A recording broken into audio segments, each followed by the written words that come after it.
How you doing tonight, lady? I'm good. Just hanging in there. It's been a rainy week over here, so definitely the it is everything is brightened now that we're all together doing the podcast again for another week. Tuesday goes by like slower now than payday Fridays. Yeah, I'm looking I more know, towards right? Tuesday Like, come nights to on. talk to you guys. Yeah, I exactly. got a good question for you tonight. I got a good question for you tonight. Uh, I know it's Halloween in a couple of days here. I'm really excited, to see all the costumes, all the kids, and get the kids out there and whatnot. And if respectively, if everybody dresses up, that's great. So, Muse, my question to you is: when you were little, or still, when you go out trick or treating, what was your Right? favorite You can just candy? picture it. Your yeah, right. The candy that you wanted the most. What was that favorite candy, and what was the worst candy that you just like? Oh man, why did they give me this candy? Um, okay, so my favorite is definitely Reese's peanut butter cups. I know that's probably just about everybody's Oh my answer, god, close to everybody's that's answer. mine too. Oh Yes, yeah. I mean, I remember fighting with all my friends over those and who had the most and everything like that. My least favorite were those like little sweet tart Smarties. I don't know if you guys know what those are. They came in Oh like the yeah. little cellophane package. I hated those. I mean, they taste like baby aspirin. I could not stand them, and I always got them. I mean, they were like Right. nasty. I was always obviously you nailed it with the peanut butter cups. Almond joys were always my favorite too. I always liked almond Yes. joys. Yeah, they're Uh, good. so who else is a joy here is Chris the Creature. What's up, Chris? How you doing? Doing really good. I've had a wonderful week. I've gotten a lot of writing down. Especially today, I had the internet down for a day and a half, so I really had an opportunity to write a lot. So I am super. Right on. And Horo from PromoteHorror.com. What's up, my friend? Oh, I'm here, and as much as I love Halloween and all this, I'm exhausted, and I can't wait for the month to end. and What and happened? have no What happened to and Dexter? Did you fire Dexter. Dexter already? Dexter is behind me. You can't really see him with the background, but no worries. Dexter is behind me. Maybe I'll bring him over here if he's behaved. He's so lazy. He's supposed to be the intern. But he's so lazy back Typical there. intern. Exactly. I mean, he's got this thing around his neck and he's got a hat on and everything. And I told him he has to behave, and maybe I'll bring him on. So we'll see. Well, let me tell you about our guest who is the opposite of lazy. This man is the host of Behind the Screams podcast. This guy puts out a show. I literally feel like every time I refresh my Twitter account, there's a Behind the Screams podcast, a new episode or a new segment or something coming out. Ian from Behind the Screams podcast. How you doing tonight, my friend? Doing good, thanks. Thanks for having me on. First of all, absolute honor. Thank you to all of you for having me here. But yeah, um, just been super busy lately. Like as always. You're saying there Yeah. about the content we put out. It was actually something that I decided to do after lockdown happened here, because we were like most shows, we were just putting out like one Hmm. show a week, and that was the way we're going. And I decided I like what would sort of maybe give us like a slight edge over people, and I decided to move our release schedule to like every 5 days, because my theory Hmm. was that that would just put us at like the top of people's lists when they refresh, on like Apple Podcast or whatever, and then it just sort of went from there, and now it feels like I release an episode every other day. So yeah, I literally don't do much else. No, I love it, man. I mean, I commute, and I'm going to be honest with you. You're one of the few podcasts that I do listen to. Thank you And very it was funny because much. I was listening to your last one with the true crime, was it thrice crime or Thrice something like that? I forgot cursed. the thrice cursed, right? And it was funny because you guys were talking about your voices and how you don't like going back and hearing your voices, and so it's hilarious. That was a hilarious segment. But listen, thank you so much for hanging out with us. Where are you from, man? So I am from Aberdeen, Scotland. So way over at the other side of the world, but everything here just as affected as it is with you guys. Halloween Yeah. over here, unfortunately, has officially been cancelled. Our kids over here can't go trick or treating or anything like that. So yeah, it's going to be a case of staying inside and watching some scary movies for me. You know what? There's nothing wrong with that. And Halloween is 365 here on Where Scary Things Are. So happy Halloween to you, and thanks for joining us. So, but one of my segments I like to do, we're gonna kind of change the show up a little bit. We're gonna be talking about some horror movies. We're gonna do a little bit of horror news, and Ian is going to get into some Deathly 13 trivia because you know that's what we do here on Where the Scary Things Are. But I got two beers tonight that I'm gonna be drinking. One of them is I've been doing this. Pumpkin ale kick for October. This will be the last one, I thank God, the last one I drink for a while. But this is a Nitro Pumpkin Spice Latte. This is from Breckenridge Brewery. And it's funny because the last several beers that I bought from them were pretty good. So, ooh, it's nice. It's a Nitro. I'll pour it for you guys later. You guys will see what it looks like. It tastes like something you get at Starbucks that's got the pumpkin spice in it. And this one's great. I had to buy this one and I had to bring it on the show because I am a huge Tarantino fan. Huge. And it's funny, Ian, that you brought up COVID and being in quarantine, right? So this one is Quentin Quarantino Pale Ale. And if you look at it, we've got John Travolta and Mia, what's her name? Uma Thurman doing the little dance there. So I'm really excited to try this one. This was on Red Tank Brewery. This is in Red Bank, down the way from my house brewery. And it's IPA, so let's see. Ooh, yeah.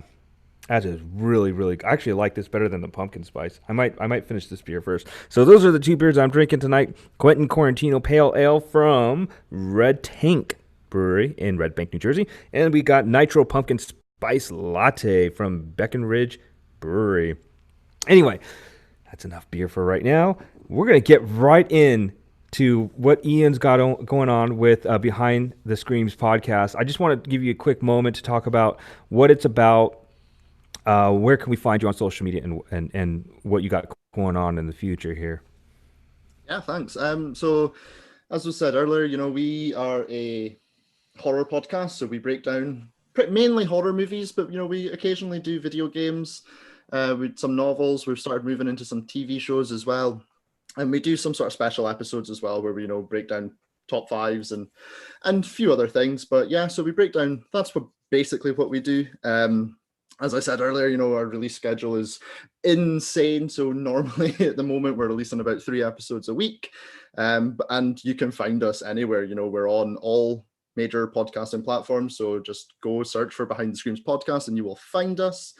On Twitter, it's at Screams Behind. We're also on Facebook and Instagram. Just search for, again, Behind the Screams podcast and you will find us. And we're also on Patreon as well. So it's patreon.com/Behind the Screams. And then we post even more content up on there. So you're probably looking at about 4 episodes a week then if you're up on there as well. So yeah, just keeps me super busy. And I feel like I don't have much else of a life, but we love doing it. We've got some super guests as well. All of my co-hosts are amazing. And we've started hopefully branching out a little bit into the new year and bringing some higher profile guests on and things like that. So it's exciting times over on Behind the Screams. Well, I'm glad that you talk horror movies. And like I said earlier, I listened to your podcast, and the way you break them down is really thorough, really great facts behind the scenes. And just overall, I think it would be great to hear you and Chris debate a movie one day, because Chris does a really good job in all of his reviews. And same thing with horror. Horror gets these great new movies that come out, and you really want to get to see it. And unfortunately for Muse has a special talent of squeezing in 6 movies in under like 20 seconds, where she does these really awesome breakdowns really quick. And I suck because I just babble on about my movies. But yeah, so it's good that you watch all these horror films, because on our show, Where the Scary Things Are, we like to put our guests through the Deathly 13 Gauntlet. And what this is 13 trivia questions. Horo, Chris, and myself have no idea what these questions are going to be. Only Muse does. Muse likes to torture us because we're the opposite sex. Well, I'm pretty sure most of us are. I don't know about Horo, with all that long hair. But Muse is going to ask you these 13 questions. You can have a couple lifelines here where you can ask either one of us for help. You can ask for multiple choice, or if you have maybe the question on the tip of your tongue and you want to push it back to later on, we can come back to it. So, Muse, let's drop the axe. All right. Speaking of axes, that is a perfect lead-in to the first question. That is really spooky that it worked out that way. We're separated at birth, Ian. Me and Muse. So Yeah, I don't know. That it's was really weird. coincidence. Weirdness continues. Okay. So speaking of axes, we're going to get into the first question, which deals heavily with an axe, and the movie American Psycho from the year 2000. And I'm going to ask you, Ian, what Huey Lewis and the News song plays when Patrick Bateman dispatches Paul Allen with an axe in the movie American Psycho? Okay, so we did this like 2 weeks ago, so I'm super happy that this is the first answer, the first question. It's Hip to Be Square. Yes, awesome. All Nice. right, so that worked out perfectly. Another great coincidence there. All right, the second question, question 2. In the movie Dracula from 1931, what is the name of the ship that brings Dracula to England? Okay, so I have absolutely no idea whatsoever. Dracula and things like that are like my blind spot. You know, like Oh, I'm sure okay. we all have like a Yeah, blind definitely. spot in horror, and sure. that's that. So I'm gonna go ahead and just use one of my lifelines and ask for some help. Do I need Do to you want pick? to do you want to do multiple choice, or do you want to ask one of us? I'll ask one of you guys, because even with the multiple choice, I'm not going to have a clue. So I don't Okay. know which one of you is going to know the best, though. I guess, do I have to choose between you? It's either going to be me or Chris. I'm gonna. Oh God. I'm not getting any visual Horror cues does there not from- look. Horror does I'm not look like getting he any knows visual it. cues there. No, I'm not gonna at all. really dig deep, and I'm not cheating. So I got my hands up here. Okay, so let me think here. Because I can see it in my head. I can see. Yeah, you want me to Give give you me a like a hint? little tiny, like a tiny starts hint, with a like V. a tiny little push. Starts with a V. It's like, Mm. that's not good. That's not helping. I know. I'm so mad at myself right now because I know it. I do know it. I do know it. And I do. Let's see. It's not something common. It's not a common name. No, it's a weird. It's a strange name. It's definitely not something you would commonly hear. Yeah, I've it's never not heard common, not another common. ship called this. Actually, it's 5 letters and it starts with a V. Oh man, I give up. I'm sorry, Ian. We're gonna start off Okay. with a. I do know it though. I swear. And when she says, I'm gonna punch myself in the face, and you're gonna see it on YouTube. It's What is it? The Vesta is the name of Okay, the I didn't know it. Okay, I didn't know. I thought I knew it, but I didn't. Okay. All I right. feel I so don't feel much so better bad. now. That's a hard one, dude. Yeah. I That's a hard one. was, yeah, I thought that was a good question. I thought it might be a little bit hard. I thought he might go for the multiple choice. So that's why I chose it. And I thought it might ring a bell if he heard the choices. So, I didn't know. Chris might have been on that ship. Chris, I think, was on that ship with Dracula. Well, you know, it sailed from Bremen. I remember where it sailed from. Yeah. See, I didn't know that. I wouldn't have got this one. I would have gotten it had I heard the multiple choice, but I wouldn't have gotten it off the top of my head at all. It was When you definitely said V, I was going to say Vampire of the Seas. right. Well, that's not what it was. Dexter. It was the vampire. Dexter was on the ship. He says, I don't believe that, Yeah, but he that's was. what he said. He was- Look at this lazy guy here. He's Oh, got his hat. he's got his looks little like a neck pimp. brace here, like he's Pimp been on a Dexter. plane or something. You've been on a plane. You got coronavirus. Get away from me. Get away from me. You know, he's still got his little airplane pillow there, you know, where he's Yeah, got it's it behind got, his if neck. he's been on a, I told him no traveling. That's part of the deal here. If he's been on a plane, he's gonna stay away from me. Go put on your mask. Relax. Oh my god. Oh, man. All right, we're All right, I'm gonna a- we're on question 3. Question 3. Pull it together. I'm trying. All right. Question 3. In the movie Ginger Snaps from 2000, what is the relationship between Ginger and Bridget? This is actually like one of my potentials for what I was going to talk about today as well. Oh, They're sisters. Yes, they are sisters. All right, we're back on track. All right. Question 3.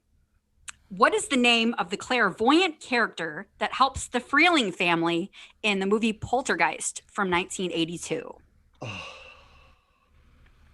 Oh, that's like right. You know when something's like right in house has front been of your cleaned. brain. Yeah, we You wanna actually have post- one of the lifelines where you can postpone the question and come back to Yeah, it. yeah, I'll do that. Let me push that one back because it's like right there. All I can picture her is going, "This house is clean." That's Yeah, all I've got that's in my her. head right now. Yep. She's right sitting there in your brain. Hopefully she'll Mm. pop up here in a few minutes. All right. Question 4.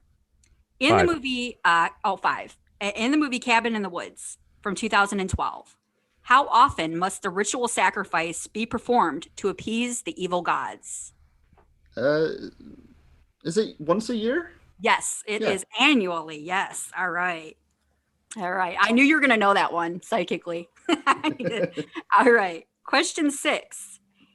In the movie Buried from 2010, what is the name of the actor who played protagonist Paul Conroy? That's Ryan Reynolds. Yes, Ryan Reynolds. Also a really good underrated kind of like horror thriller Yeah, for definitely. sure. All right. Question 7, I think. All right. What Superman actress was also in Black Christmas from 1974? Chris is raising his hand already. Is this one of these points where you wish you'd not used one of your lifelines? Well, you still No, have no, a you life- still have. Yeah, you still yeah, have one I with- wish I still had the help lifeline. You do. You No, do. you do. Chris, yep. You do. Oh, do See, I? I Okay, just can't. yeah. I just can't answer. I just can't Yeah, answer anymore. I'm Okay. done. I'm And I dead. can't- I'm I'll dead. ask Chris then. Yeah. Wasn't Margot Kidder in Black Christmas? Yes, and also Superman. Yep, indeed. The lovely, talented Margot Kidder. Yes, love her. I And saw also her Ladies at, and Gentlemen. I believe she's passed away now? Yes, or- she has passed away. She's very missed. Yes. Yeah, I saw her just before she died at Monster Palooza in LA a number of years ago. I would have loved to meet her. She seemed like such a cool person. Love her a lot. All right, question 8. In the movie The Fog from 1980, what is the name of the leader of the Revenants in the film The Fog? Oh, it's one of like the few John Carpenter movies that I'm like less familiar with. I think I've seen it twice, and this is one of these points where I feel like I should just maybe hand my horror card back. No, not at all. You still have multiple choice. So if you hear the choices, it You're, might- you're doing really good. You're doing really good. You're good, man. You're Oh, good. thank you. Yeah, go on then. I'll take my multiple choice. All right. Was it Blake, Burton, or Breedlove? Well, that didn't help me at all. Well, I'd say probably one of the more common names out of that bunch. Okay, Blake. Yes, it is Yes. Blake. All right. All right. I'm over here. Come on. I'm rooting for you. All right. I thought Bleed Love or was the more Breed common Love. name. Breed But Love. like I tried to make it to where it was like, okay, Breedlove. What? That's in the actually my world? middle name. All right. Awesome. Well, that's weird. Another weird coincidence. I just came out of that with nowhere. I was like, what else can I say here for multiple choice? Okay. I wanted to kind of like make it easier. So I know it's not this and I know it's not that. So, all right. So that worked out. Okay. I have no idea what question we're on. Niner. Not okay. I should have went with my first instinct. All right. Question 9. In the movie The Invitation from 2015, what is the color of the lanterns lit at the houses of the Invitation members in the movie The Invitation? There's a particular color of lamp that are outside all of the homes. I'm gonna take a stab and say they're red. They are red. Yeah. They are red. All I knew right. Very that. nice. I knew that. I wasn't guessing or anything. Good job. Definitely a really great movie as well. A really great, I think, underrated gem there. All right. Are we going back to his question? When do we do that? 'Cause he had Keep going. postponed We'll go to 12. So we got 3 more questions and then we'll go back to it. So 10. You're on 10. All right. True or false? In Army of Darkness from 1992, the incantation Ash has trouble reciting properly was a reference to the classic sci-fi film The Day the Earth Stood Still. Is that true or false? I'm gonna go with true. That is true. All right. Yes. All right. All right, so we're going back to the poltergeist question, right? No, 2 more. And then two before more? 13, we're going to go. Yeah. All right. So you're on 11. Question 11. The final scene in the movie Carrie from 1976 is revealed to be the dream of what character? Oh. Oh. My fiance is going to be so mad at me because she's called Carrie, and so this is like our sort of horror movie that we watch together, and she's going to be so I mad. guess you weren't paying attention. Yeah, pretty much. Like, I knew it. I'm going to go with Carrie's mum. It was actually Sue Snell, who was the one lady that Is her actually sister had. or her friend? No, it was the one girl that actually had her boyfriend take Carrie to the prom. Amy Irving, wasn't it? Yeah, Amy Irving. Yep, Yeah. Amy Irving's character. One of the scariest jump scares Yeah. in my opinion. I know, I that hated got that part. It's like I always felt like when you go on a roller coaster and you go to the top and you know what's going to be there, and then you hit the top and you just go down like there it is. God damn it! All right, question 12. All right, question 12. This is actually a multiple choice. It's just the way it's written. So definitely take advantage of the choices if this doesn't sound familiar. Which character in Pet Sematary from 1989 is not resurrected? Gage Creed, Rachel Creed, Judd Crandall, or Billy Baderman? Who was not resurrected out of that group of folks? I'm gonna take a guess and just what was the fourth choice there? Sorry, Gage Creed. That was the little boy in the movie that got run over by the truck. Rachel was the wife. Was Lewis's wife. Judd Crandall was his neighbor from across the street, and Billy Baderman was a story that Judd had told Lewis earlier on in the movie about. Well, let's just put it that way. It's not Billy Baderman. I'm just gonna give Yeah, you I was gonna say, don't worry about the fourth one. It's Yeah, don't worry about the fourth. I'm gonna go with Judd, the neighbor. It was Nice, Judd. nice. Yes. Yes. It was Judd. He was not resurrected. All right, so we're on 13. We're gonna go back to question 4. So who was the ex? She was pretty much a spiritual cleaner. What was her role in the movie? Was it She was like a clairvoyant. spiritual cleaner? Yeah. Clairvoyant type woman. medium, Yeah, yeah. She kind of looks like somebody Horo would probably want to date. Oh, she has a really funny name, right? Yes, she has. Yeah, she has a kind of like a not a very common name at all. Is it like I've got this weird thing like it's like tangerines. I always like you're associate so with tangerines. Is it like tan? So close. is it Take like out the R tangine? and add an A at the end. Tangina? Yes, Tin- Tangina. Yes, Yeah. we sounded it out. Yes, definitely. That is her name. It is Tangina, and she said, "This house is clean." This house has been cleaned. All right, so you're on question 13 for 2 points. You've only missed 2 questions, so you can go 12 for 13 here if you get it right. Is that right? All right. Yeah. What actress played the character revealed to be the mastermind behind the Ghostface killer in Scream 4, the latest installment? Who ended up being the killer there? What actress portrayed her, rather? Okay, so I have this thing on my on our show where I'm the one who doesn't like the Scream movies, Oh no. and so I've not seen. I'm Scream. with you. I'm I've with not you s- on that. I've not seen Scream 4 at all. Yeah, you're in the right room. Well, I think Omar is Omar still a lifeline? Oh, Omar's still Lifeline. Maybe he Okay. knows. I'm gonna throw Well, it out to him then. Oh He's gonna save God! the day. I can feel it. What No what do pressure. we say, Dexter? I gotta converse with Dexter here. That's like an extended lifeline. So I gotta go over here. Dexter, what do you say? I get 2. You're on the no. He's talking about being on the plane again. Okay, so we're talking about Scream 4. Let's see, Scream 4, and we're looking for the actress who was the killer, Yes. which means I need to know who the killer was.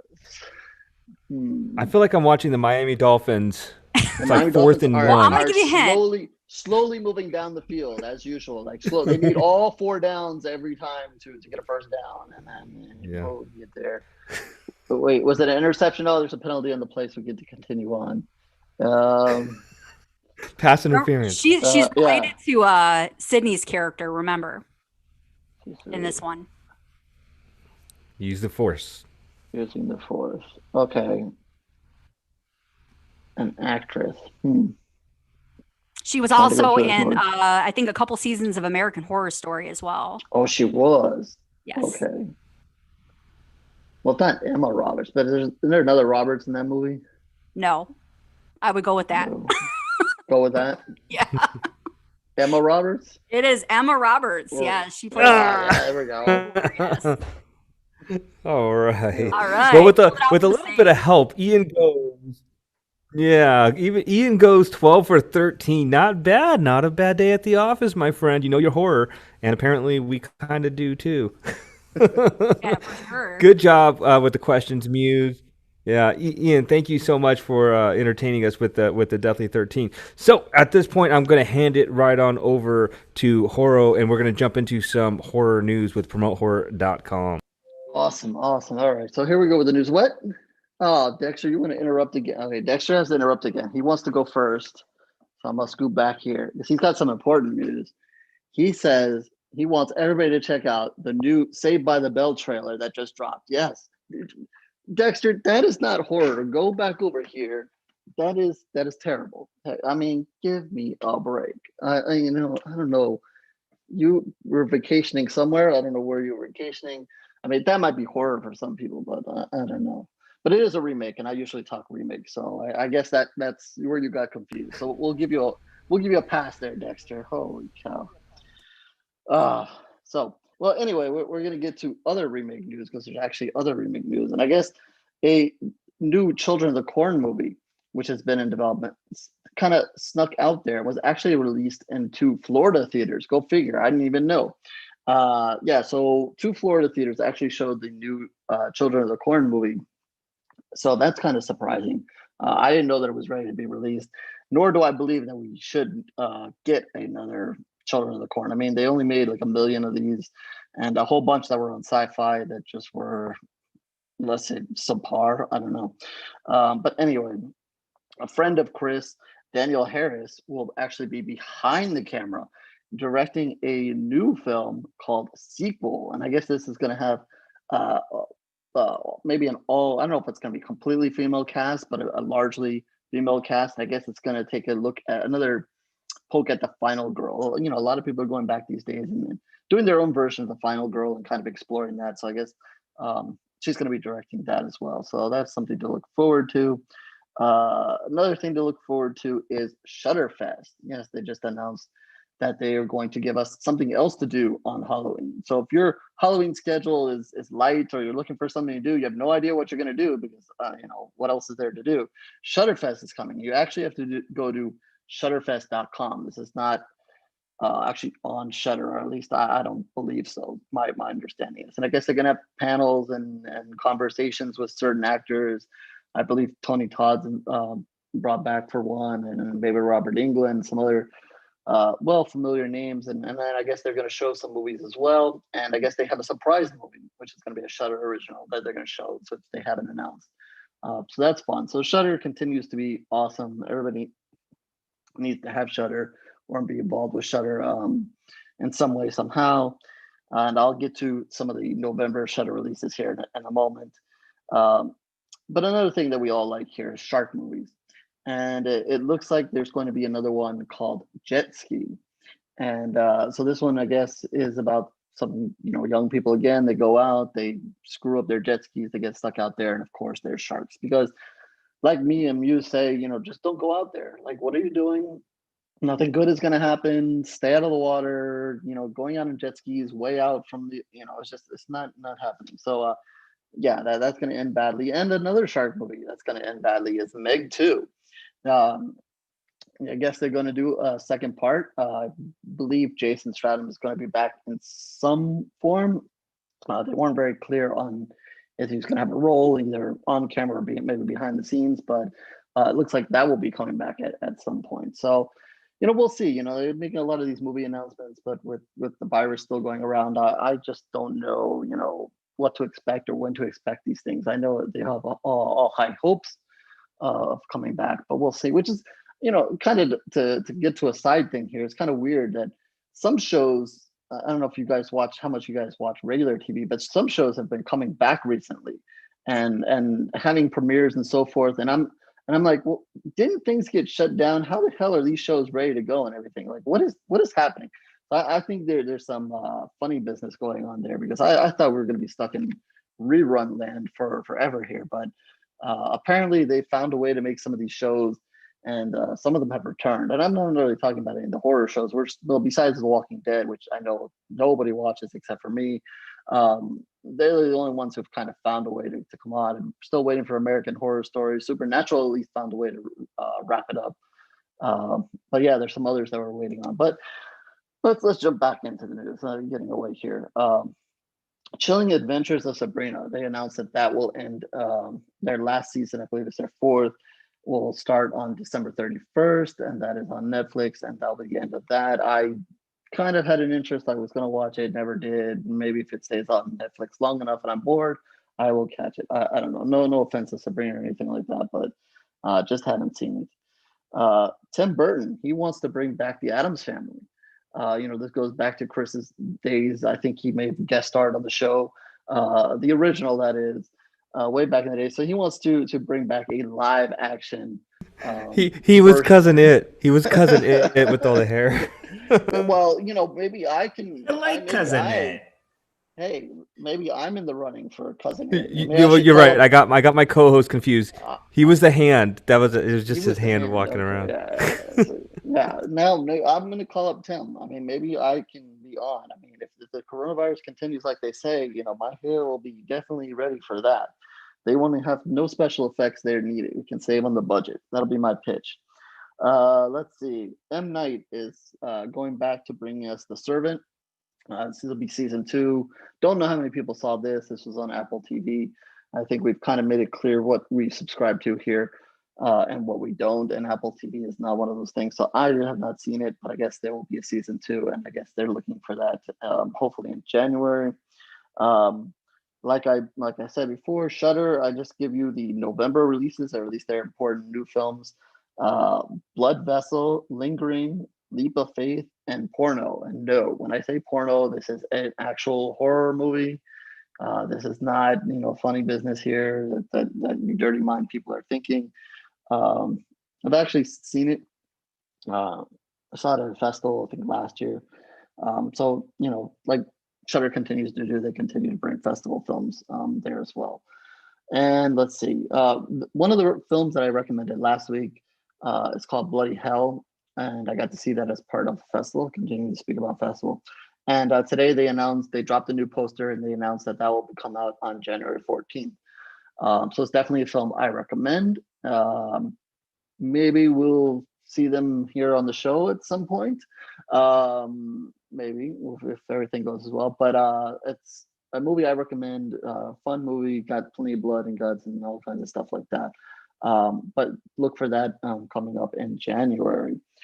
And let's see. Okay, I guess that means I'll be recommending some films now. And I kind of, for the last couple of weeks, and we've done some really tough movies, lots of blood, guts, and brutal stuff that we like. I kind of lightened it up a little bit, and I'm going to give you 2 recommendations here that are a little bit lighter here. They Reach, which was also shown at a festival, and I believe that gets released next week. Another movie, stars a young cast here, some kids. It actually does surprisingly have some blood and guts in it, but it's all right. It's a good enough film to see and check out. I especially if you want to kind of revisit the kid things. It may be something that I'm curious to see if Ken has seen it yet, and that is Vampires versus the Bronx. Have you seen that yet? Oh,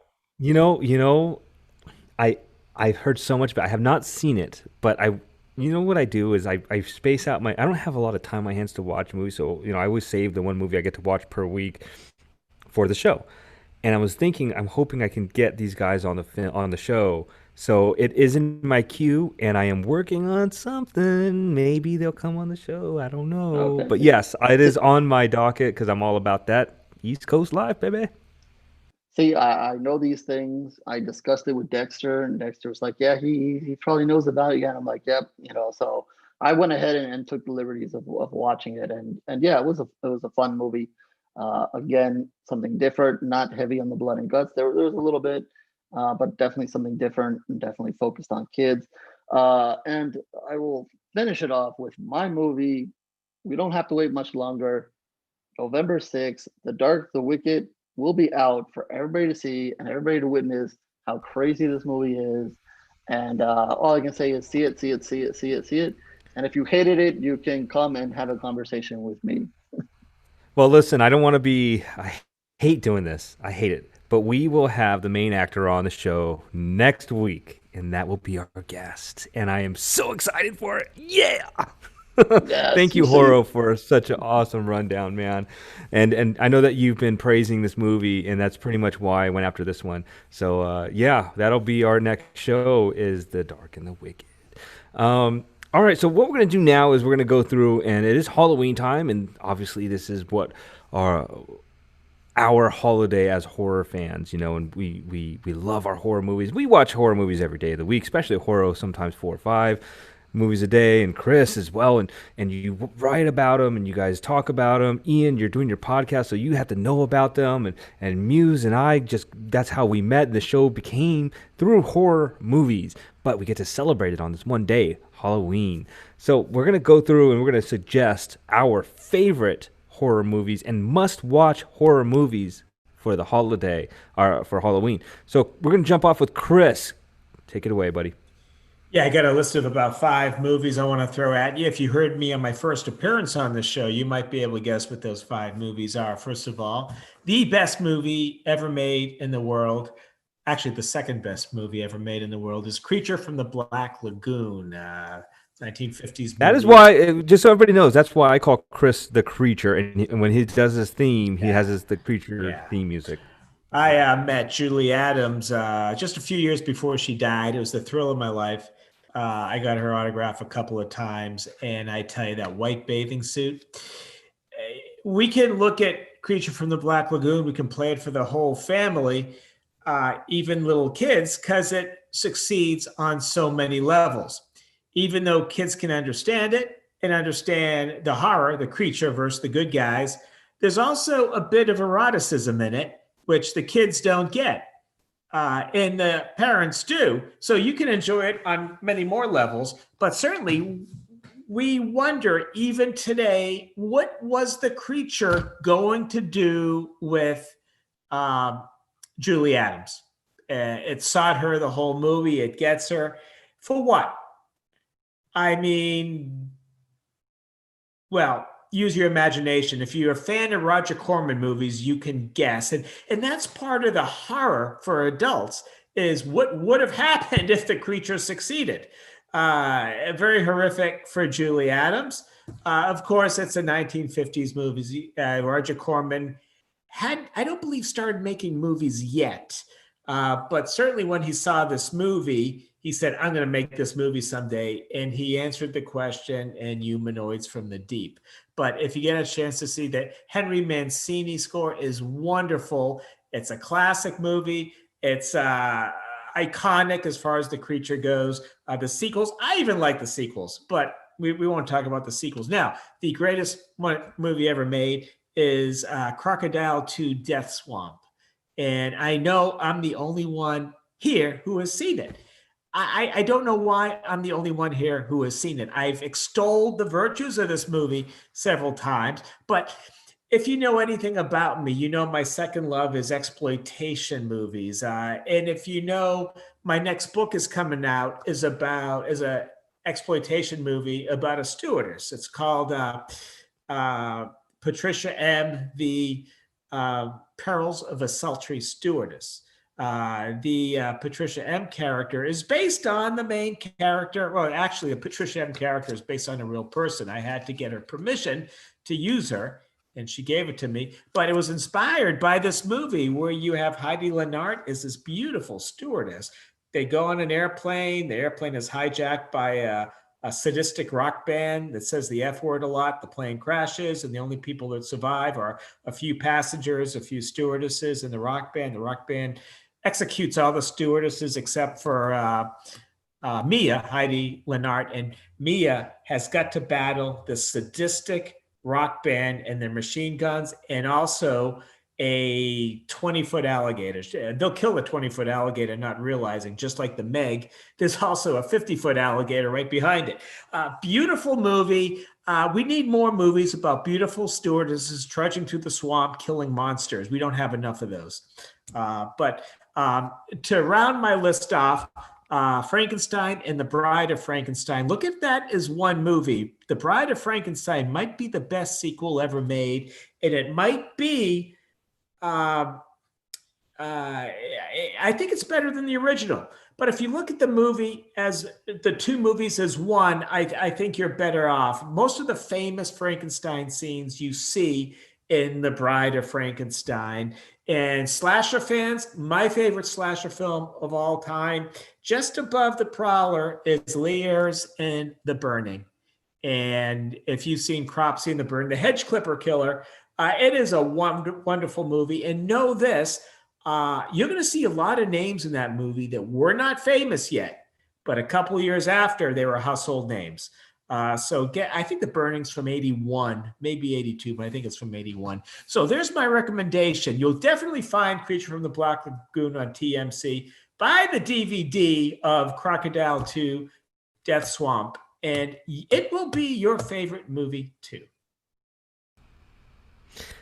Okay, so one day we'll have a debate on Frankenstein versus The Bride of Frankenstein, because as much as I love Elsa Lanchester, I just don't think it was as good as the first one. But I do agree that it might be one of the best sequels, not just regular movies, but not just horror movies, but in all movies, it might be one of the best sequels. Maybe Empire Strikes Back might be number one. Godfather 2 is pretty good too. Oh gosh. So yeah, that maybe that we can start another podcast where we just talk about sequels, and Horo can lead that because he loves sequels, and so does Muse, right? Remakes. All right, Ian, you're up, my friend, since you are the guest of honor. Okay, so this was super hard for me to just narrow this down. I literally have 20 things on my list. Don't worry, I'm not going to go through all 20 of the movies. So I've kind of tried to pick 5. We celebrate Halloween all week long. It's a week-long thing for us. So, we just watch as many different horror movies as we can. And we try to break it up into slightly different categories and mix it up a little bit. So I'm going to start with some of the more obvious ones that people may want to watch. My favorite horror movie of all time, 1978, John Carpenter, Halloween. It's just essential viewing. You cannot not watch Halloween on Halloween. It's in the title. That movie is just so iconic for so many different reasons, be it score. You've got Jamie Lee Curtis, Donald Pleasance in there, who are just producing these fantastic performances. And it's just all around, for me, the best slasher movie of all time. It's the only one out of them all that really has that sort of build of tension. When you compare it to Friday the 13th or even Elm Street, which is still one of my favorites as well. I think the tension build in Halloween is far superior to those. And that goes through to so many things, from cinematography to score and other things as well. I actually have 3 different Halloween movies on my list. So it would be a really good debate. No, it would be a good debate to see, because you look at those movies with Nightmare on Elm Street and Friday the 13th and Halloween. I think those are the 3, major franchises, and it would be a good debate to see which one was the better of the three franchises. One day, maybe when you come back on the show, we'll do that. We'll do a debate, and everybody has their own opinion. That's a good one, right? Yeah, definitely. Friday the 13th. I mean, I love all the franchises anyway, and all for different reasons as well. So you're right. That would be super interesting. Like I say, and I have 3 different Halloween movies. So if you're also wanting to go into some of them, you have to watch Season of the Witch. It's super polarizing, but you have to go and see it. And I also recommend going to see 2018 Halloween as a follow-up to the original. But a couple of more light-hearted movies that we tend to watch. Again, maybe one or at least one that you can watch with the kids. Hocus Pocus. from 1993. Again, it's a super polarizing movie, but I think it's just essential Halloween viewing. Bette Midler, again, is super iconic. Anything that has Bette Midler in it singing, Halloween songs is fantastic. It's so over the top and campy, and that's what I love. That's just like comfort horror for me, is when things are super campy. And even aside from Bette Midler, you've got Sarah Jessica Parker in there, you've got Kathy Najimy, who are just hilarious all the way through it. And I quite like the aesthetic of it as well. Like, I like the fact that it's got these sort of rich colors as well in it. And, that to me, that's just really comforting when you're watching Halloween movies and horror movies. Maybe, again, a slightly more lighthearted one, but probably not so much for the kids. Trick or Treat, 2007 anthology movie. I think this is a super underrated movie. I think it's got, a potential horror icon in it in Sam, who, maybe doesn't get the credit he quite deserves. And again, you've got this really amazing cast. You've got Brian Cox, Anna Paquin, Dylan Baker in that movie as the principal. I think is just absolutely hilarious.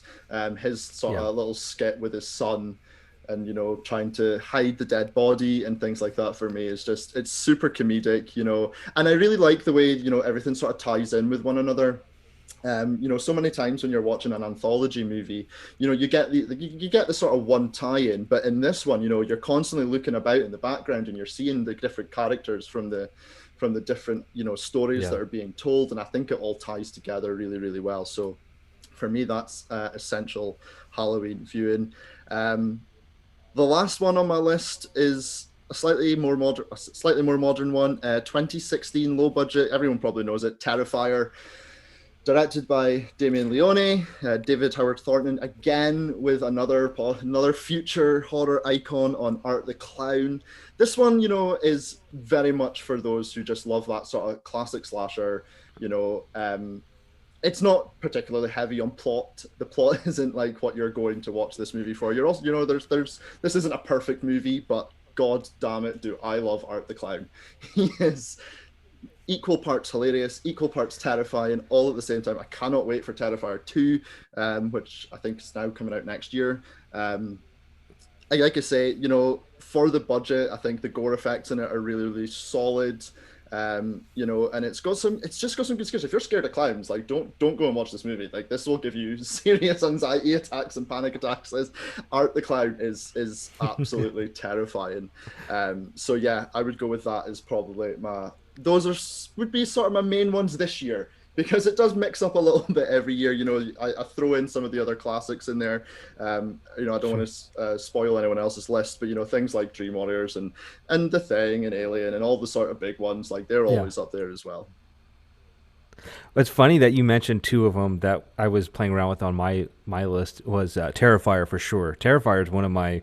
We were lucky to have David Howard Thornton on the show not too long ago, and I loved this the soundtrack, the killing, the blood. Also, funny enough, Hocus Pocus. So I hadn't watched this movie till I met my wife. I'm like, I'm not watching this crap. I want blood. I want guts. I want boobs. I want all the horror stuff. Totally opposite. And I watched it. I had to watch. I'm like, this is crap. And then I'm laughing. Oh, my kids like it. So yeah, Hocus Pocus is definitely one of those feel-good Halloween movies that are just on. And I'm gonna put like, I think it's funny that you said some of these movies, because those are the movies I liked, and I knew that you'd be awesome on this show, not just because you got along with me or whatever, but I knew with my co-host we all kind of have this symbiotic relationship, and we all like the same type of movie. So great job, great list, Ian. Thank you so much. I'm gonna throw it on over to Horo. Okay. So yeah, Ian, I definitely agree with a lot of stuff there. I knew I was thinking about Terrifier, but I knew that was where Ken was going there, so I'm like, let me not touch that one. Trick or Treat, I definitely had that one in mind. I definitely think that that's a must. And kind of going that route, I was kind of thinking to take this route a little different, because I figured you guys would kind of focus on just regular one-shot movies here, just regular. So I was kind of thinking of anthologies.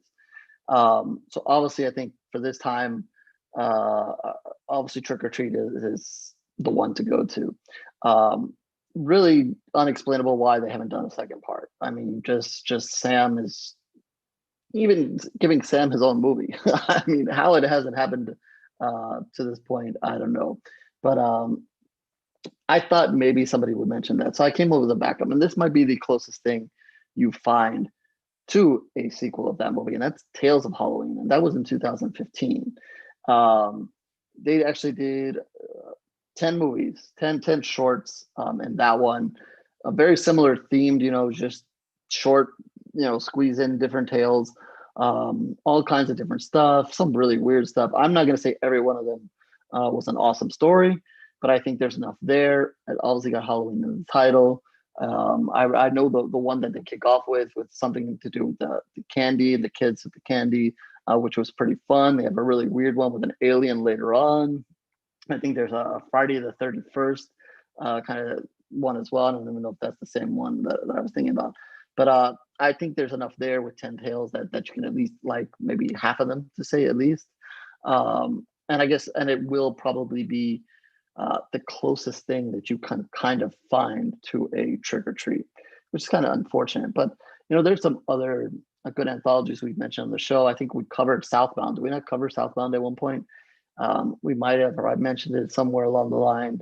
That's another one that I saw kind of out of surprise. It was really good. Maybe not tailored to Halloween, but if you're looking for an anthology, that's one. And two others I'm going to mention. Again, these aren't really tailored to Halloween, but these are something that's open and available for you to watch now. One is Scare Package, and that is on Shudder. And this is again, trying to give you guys something new and different. This is more of a movie that pokes fun at horror tropes.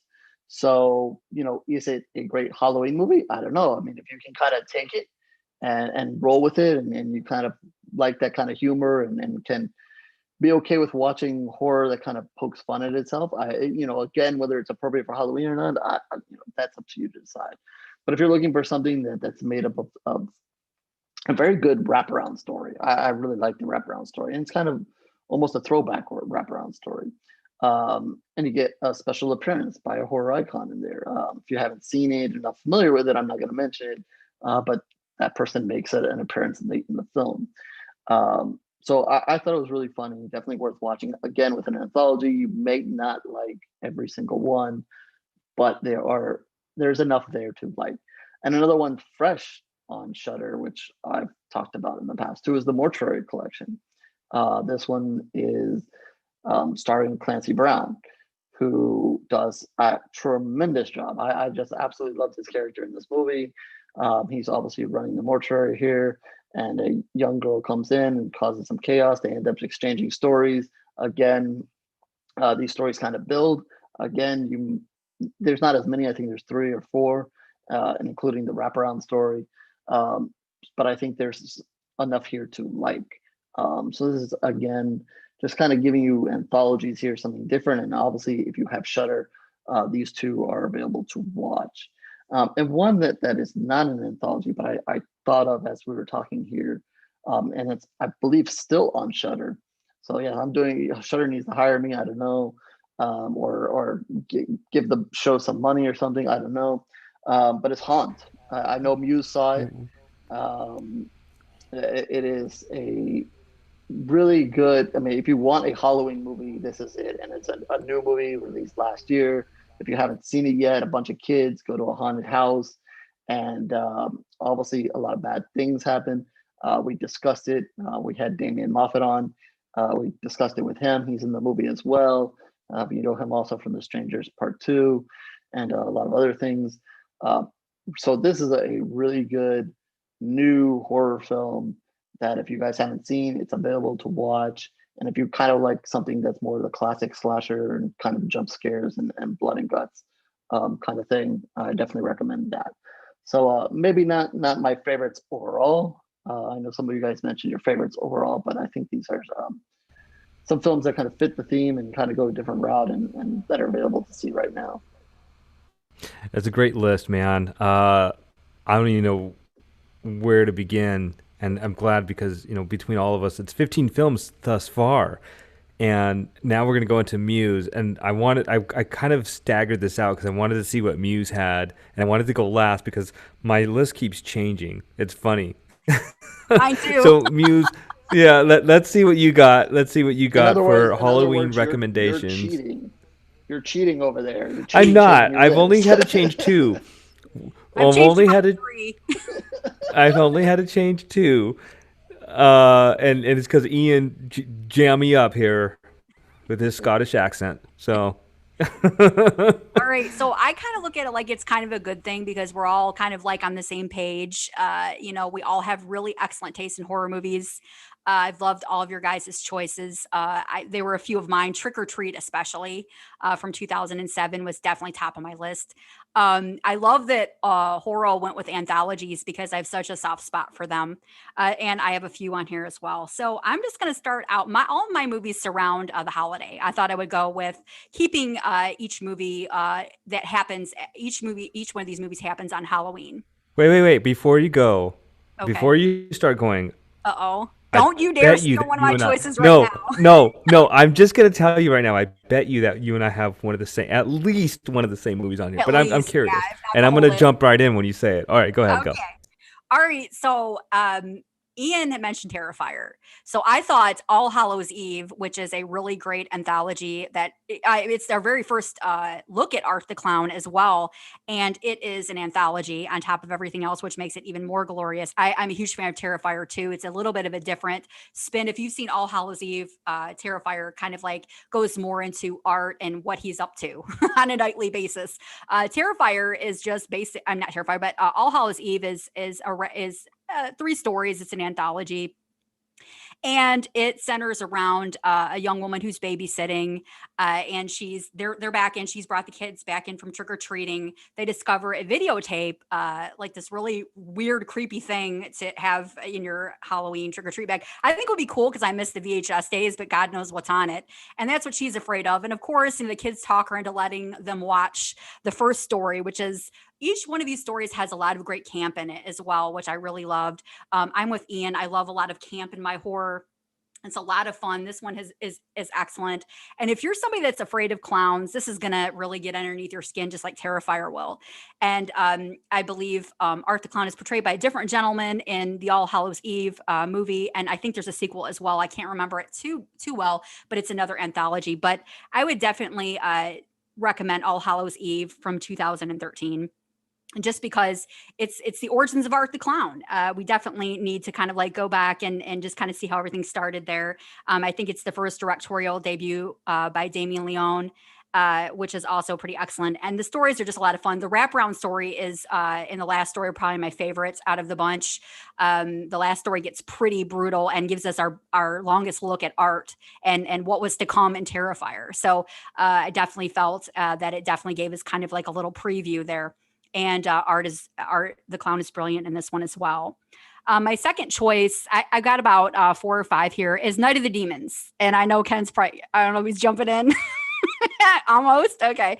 All right. Night of the Demons from 1988, obviously a classic. It takes place on Halloween night. A bunch of kids go out to this old abandoned place called Hull House. It's, they decide to conjure up some spirits, have a seance. And of course, demons start running all over the place, possessing everybody. It's an iconic movie. It's a must watch for me on Halloween or during the month of Halloween. And really anytime. So many good performances here. Linnea Quigley, Amelia Kincaid, just so many memorable moments. I actually love the sequels as well.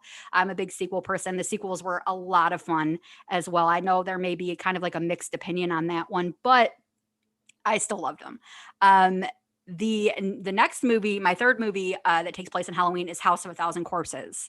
And this is kind of like, I kind of like build this list around things that we should avoid on Halloween. And obviously, if your car's breaking down and there's strangers, inviting you back to their house, probably not a good idea to go. But it centers around a group of people. They're out of gas and they have a flat tire. And they end up going down the terror-riddled road to the House of a Thousand Corpses. It's about a family of very twisted individuals who each slash and stab and all kinds of crazy stuff. There's all kinds of really crazy stuff going on in this one. It's Rob Zombie. It's glorious. It's a lot of fun. It's got so many great performances in this one, followed up by Devil's Rejects as well. Just a lot of fun. I'm a huge Rob Zombie fan. So, and this one took place on Halloween, so I thought that would be perfect. My fourth movie is Hell House LLC. I mean, we talked about haunted houses. We actually covered this one early on in the podcast. And Hell House LLC is one of those, obviously, haunted houses. And it's basically, in case you're not familiar with it or anybody out there has not seen it, I don't know what you're doing with your life. You need to get on Shudder. I believe it's still on there streaming. But it's 5 years after 15 people were killed during a haunted house tour. A documentary crew visits the scene to investigate what really happened. There's some super creepy moments in this one. I know this is one of Ken's favorites. I was hoping I didn't steal his answer, especially on this one and Night of the Demons. These were the two I was worried about. No. They're good. No? You're good. Okay. It's good, though. It's one of my favorite. I recommend that movie every time. Everybody asks me something, what's the scariest movie you've seen in a while? That's one of them. So Yes. good job. So definitely centers around the holiday of Halloween. We all love to go to haunted houses, and things can go terribly wrong, and things go terribly wrong here as well. So a lot of great things. There were some sequels that kind of started to explain what happened in the first movie. I know there's kind of maybe some differing opinion if they like the sequels. I loved all three movies. I thought they were excellent. I thought the first one was probably the creepiest, though, because it's kind of capitalizing on the unknown. And when we're talking about the unknown and what we're not sure about, it's scarier. I think when we get explanations, it's satisfying to a degree, but it also kind of takes some of the scares out. So I kind of like the first one the best, but they were all really, really good. And my last movie is The House is October Built. And this is another kind of like crazy, scary haunt type of movie where a group of friends go on a road trip and try to get in as many haunted attractions as they can, but they have to be extreme haunted houses or haunted attractions. And things start to get really, really creepy as they run afoul of some of the workers in one of the attractions they visit. And let's just say things take a turn for the worst. I don't want to ruin too much there because it's a really great movie. It's more of found footage. I'm going to throw one of those in there.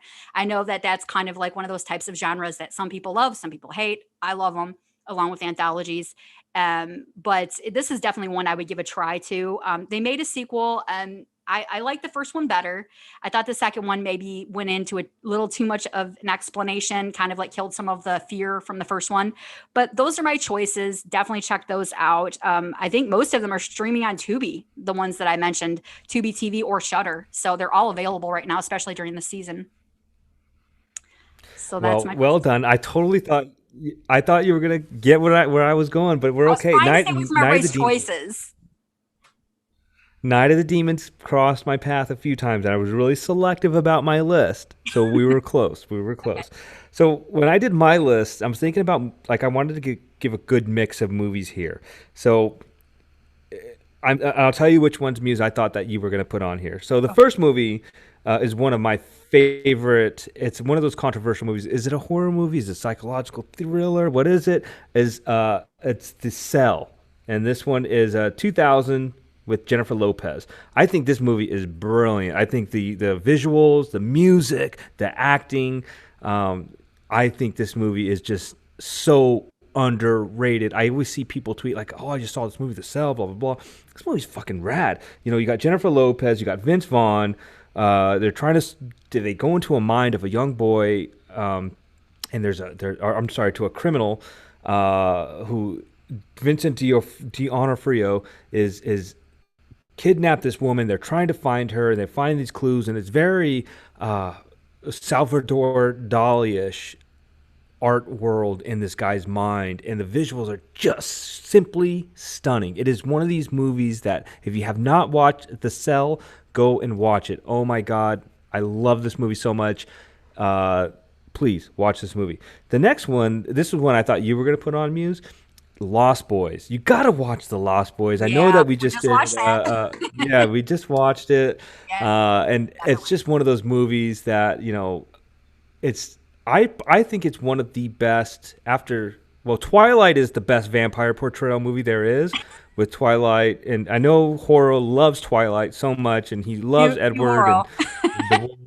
Yeah, yeah. But no, I'm just kidding. I totally just kidding. I hate Twilight. Um, but the Lost Boys, I think the portrayals of the vampires, the way they look and the way they act and whatnot, and the acting is just awesome. I mean, Joel Schumacher. I'm not a big Joel Schumacher fan. You know, I like Batman Forever, but I don't think he's all that. But Jamie Gertz, come on now.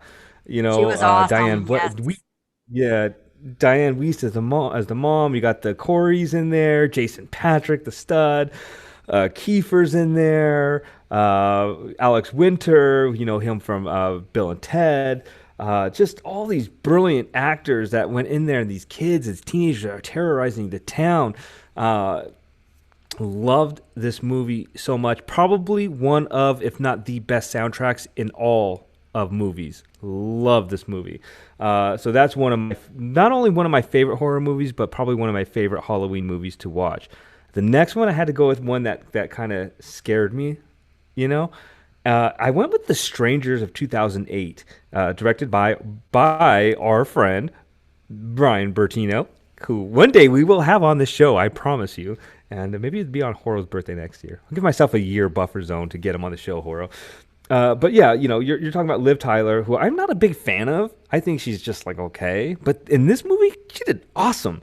Scott Speedman, and there was a special appearance from Glenn Howerton, who plays what's his name on Sunny in Philly. I'm just flipping my mind because Sunny's my favorite show. But you know, Glenn Howerton gets his head blown off, and you get this like it's pure terror. And there are scenes in there where she's hiding in the cupboard, right? There's one, and he's in there. The sackhead guy, he's in there, and it's just quiet. Oh my God, it's so great. It's such a good film to watch during Halloween. You snuggle up with your loved one or the girl you're dating or whatever, and you just sit there and you watch it in darkness. It's awesome, pure joy. Okay, so obviously you know me. I'm a big character. I like laughing and making jokes and whatnot. So this is the one movie I thought you were gonna put on here, and I'm so disappointed in you that you didn't. 1989, The Burbs. Oh, Oh see, yeah, yeah. right. So Come on. hard. Oh my God, yeah. I was trying to go for a Halloween theme, so all my stuff is centered I around. I knew it. I knew when you Yeah, said that, like, oh, she's not gonna put it on her list. Joe yeah. Dante directs this one. Star-studded cast. The beloved Carrie Fisher. Um, we've got obviously Tom Hanks is in it. Corey Feldman makes another appearance here. But what is going on in your neighbor's house? And you get these people that move in. You know, everybody lives in that neighborhood, but you get these nosy people. Tom Hanks just wants to enjoy his day off. I'm that guy. I'm Tom Hanks in this movie. I don't want to do this. I just want to lay here. And then you got my neighbor, my friends calling me up. Let's do this. We've got it's just bananas. This movie is awesome, and there's some scary parts in there, I guess. Like the Exorcist scene always scared me when I was little. They're trying to solve a mystery. Did they kill the neighbor? Did they not? They go over there. He eats the anchovies. Are they really anchovies? He's gagging. It's such a great, brilliant film. You have to watch during Halloween. Tom Hanks is one of the best actors of our generation. You cannot fight me on that. I think anything. Tell me a bad movie that Tom Hanks is in. That is my personal challenge to you guys, our listeners. Shoot me a DM, shoot me an email, ken at wherethescarythingsaре.com, at Monster Mash Ken on Twitter, Facebook, whatever. I want you to tell me the worst Tom Hanks movie there is, and I guarantee you will not be able to find one because he is brilliant in everything. Toy Horror's already Story. thinking. Toy Story. No, get out of here. Get out of here. All right. The last one I had. Now this one is definitely a throwback here, and it kind of boosted me into expanding my film plethora. Like I wanted to know more about films. And this one is Terror Down the Aisles in 1984. Terror Down the Aisles was kind of just this it talked about all the films, what happened, how they directed it. They introduced all these great films. Donald Pleasance, Nancy Allen from RoboCop. They're the hosts of this brilliant film and documentary of all these great horror movies that had came out in the early 80s and 70s, when I think it was the golden age of horror movies. You got so much blood and guts and boob action and murders and slashings and creatures and all this great stuff, and they just threw it all into one great movie. Donald Pleasance, we know him from Halloween. He's just so creepy when he delivers his messages and whatnot. Terror down the aisles. For all you new listeners and people that are not familiar with horror movies of the past and what the directors and the makeup that goes into it, watch this movie. It is just brilliant. I watched it so many times when I was younger. I am fucked up now because of this movie, and I loved it. I love every minute of this movie. If you're looking for a good Halloween movie just to get educated on horror movies, watch it. So that is my list. Honorable mentions, though, I did mention this earlier in one of the shows, is Nightmare Before Christmas. You got to watch Nightmare Before Christmas. That's just it. Ian, you mentioned Halloween. Obviously, you're watching Halloween. Freddy Krueger movies, any of the Nightmare on Elm Street movies, Friday the 13th, obviously. Those are like the obvious ones. I didn't want to say my favorite horror movies of all time, which were Exorcist and Evil Dead. Those two are, you got to put those on your calendar as well. Dexter, you're distracting me. Dexter, get out of here. Get out of here with your skull face. Dexter was going to throw Dexter's distracting. Dexter wanted to throw in a Nightmare Before Christmas, but I was arguing with him that is more for Christmas time. That's horror during Christmas, Dexter. I mean, come on. But when you said A Nightmare Before Christmas, he was like, yes, that's my movie. He got all happy, right? He got all happy. That's his favorite. Get out of here, Boner. Get over here. Boner. What's wrong with you? Last movie. Last movie that just a quick recommendation. I think Ian might have mentioned it. I'm not sure. Is Army of Darkness. Love me some Army of Darkness. Not it's just throw it in there because I had to say it all the time. Anyway, so great movies all around. We literally just gave you like 30 or 40 movies between the six of us. So if you're listening, I'm going to put this show out the day before Halloween. You have some great recommendations there. You can get scared, you can laugh, you can go traditional, you can go with something brand new, something on the newer side. Just great movies all around. Anyway, we're going to bring it on home. Thank you so much, Ian, for hanging out with us from Behind the Screams podcast. We're going to give you just a quick minute here to just talk about your show one more time and where we can find you on social media.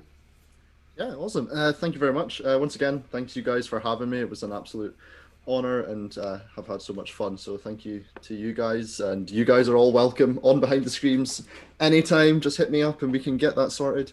But yeah, you can find us on Twitter at Screams Behind. We're also on Facebook and Instagram.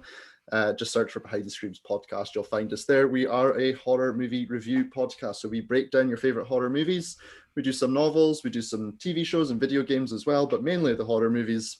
And we just basically break it down, tell you what we like, what we don't like, and give it an overall rating. But we've got a whole load of other stuff going on as well. So once a week here on the YouTube, we stream some video games, some horror video games. And we've also started this year our first ever annual Behind the Screams Horror Awards. If anyone is following us on social medias, they'll see that we're absolutely plastering that everywhere. We're starting the Behind the Screams Horror Hall of Fame. So yeah, go check that out. Go throw us some suggestions because that's going to be everywhere for the rest of the year. Yeah, excellent job, man. I love what you got going on over there. Like I said, it's one of the few podcasts that I still do listen to. And the reason why I don't listen to podcasts is I don't want to take anybody's opinions. So I like to keep our own. And but I don't know what it was. I think it was the name of your podcast that really grabbed me. And then I listened to it. And Chris and I always joke about girls with women with accents and males. You got a really good accent there, buddy. So no, it always just makes listening a little bit easier. And you got a beautiful voice, my friend, and it's really great stuff. So check out Behind the Screams podcast with Ian. He always has a different host on or different guest on. It's a really great show, a lot of fun. Anyway, we're going to say goodbye. We're going to go around the horn real quick and throw any shout outs you have. And Chris, we'll start with you, my friend. Yeah, I want to shout out to two actresses. One, Bing Bing Lee, a Chinese actress who co-starred with Jason Statham in The Meg. And if you're listening, I don't know if she listens. I'm sure she does. Probably Be does. in the sequel. I want to see you in the sequel. My wife and I watched The Meg at the movie theater. We both enjoyed it. Both enjoyed your character. So the other shout out I want to give is a very, very lovely actress, and you guys know her, Brooke Lewis Bellis, or Brooke Lewis. A lot of us know her by. And the reason I want to give her a shout out is just a few minutes ago, I posted a picture of me on this podcast on Instagram, and she liked it right away. So I don't take that lightly. That's high praise indeed. I mean, that's not just a family member liking it. I mean, that's an icon of the industry liking it. It's a picture of me, and I gotta say, you don't just roll out of bed looking like this.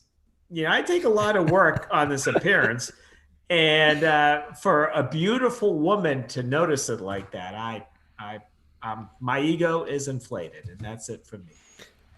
Chris, that's the only reason why you're on the show is for the sex appeal, man. You know, I want these beautiful women to follow us, and Yes. I'm gonna change the logo from the goat to your face, and I think we're gonna get like 1,000 follows in one day.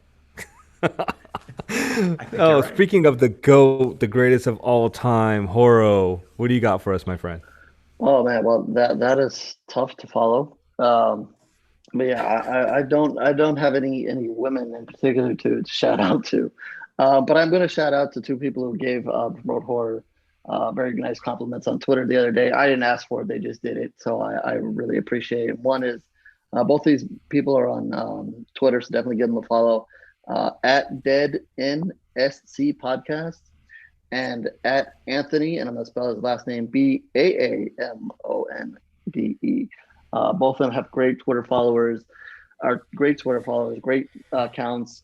Follow them; they're very supportive, and obviously love horror. Besides that, we're coming up on Halloween. Obviously, everybody be safe. It's going to be a different year. Probably do some stuff differently, but be safe out there. And if there was ever a time to wear a mask, wear a mask. Get creative, have fun. I like it. You know, do what you can, and but be safe, and maybe even a little bit safer this year than usual. And have fun. You know, have fun and enjoy it.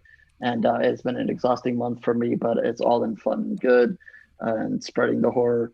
And I need a vacation. I'm going to go somewhere with Dexter at some point. Probably not further than the backyard, but I'll take it. The backyard to your movie studio, right? With your blow up screen. So, Horo, thank you so much, my friend. I know that you work hard and you review all these great movies and you help a lot of people out with their product in the horror world. So if you are looking for promotion, please hit up Horo at promotehorror.com. He will help you out. If you want something reviewed, go to Chris.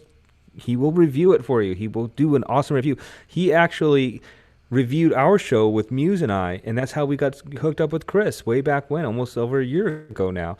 So please reach out to Chris. Muse, what do you got for us today? All right. I want to say a quick shout out to our some people there in the chat on YouTube. John Grant, who is, we hope he feels better. I know he says he's under the weather right now.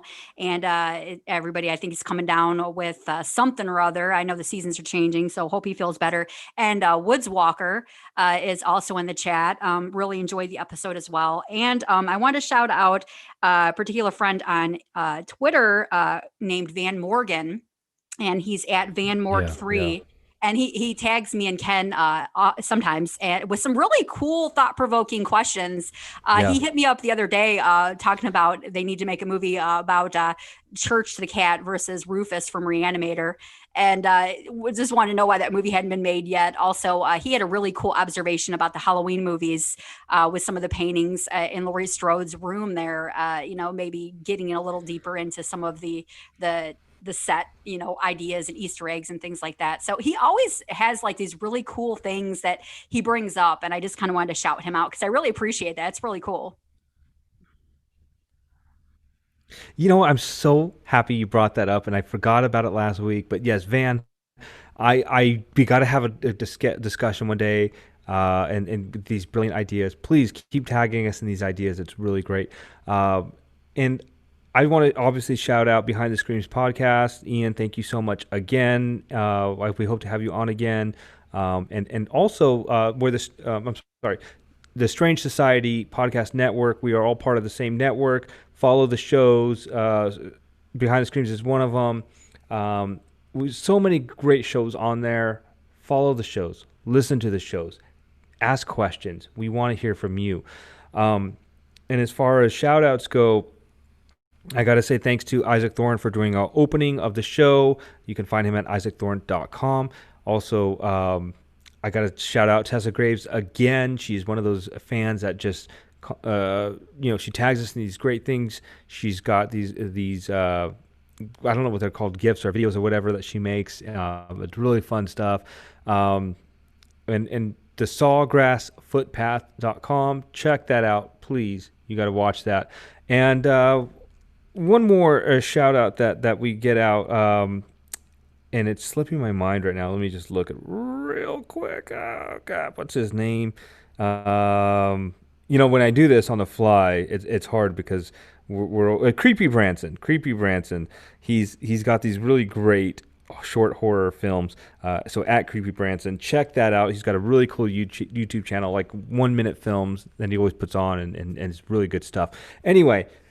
That being said, thank you so much for listening. We love you guys. We love our listeners. We love the feedback that we get. I already announced next week what our show is going to be, The Dark and the Wicked. We will have one or two of the actors or somebody from that movie on. I'm not going to reveal who. That's next week. Follow our show at wherethescarythingsare.com. And subscribe to the YouTube channel. Tell your friends. We want more listeners. We want more interaction. We want to hear from you. Tell us what your Halloween movies are. What are your traditions? On that note, as Horo said, be safe out there. Have fun. Wear a great mask. Do not be like Dexter.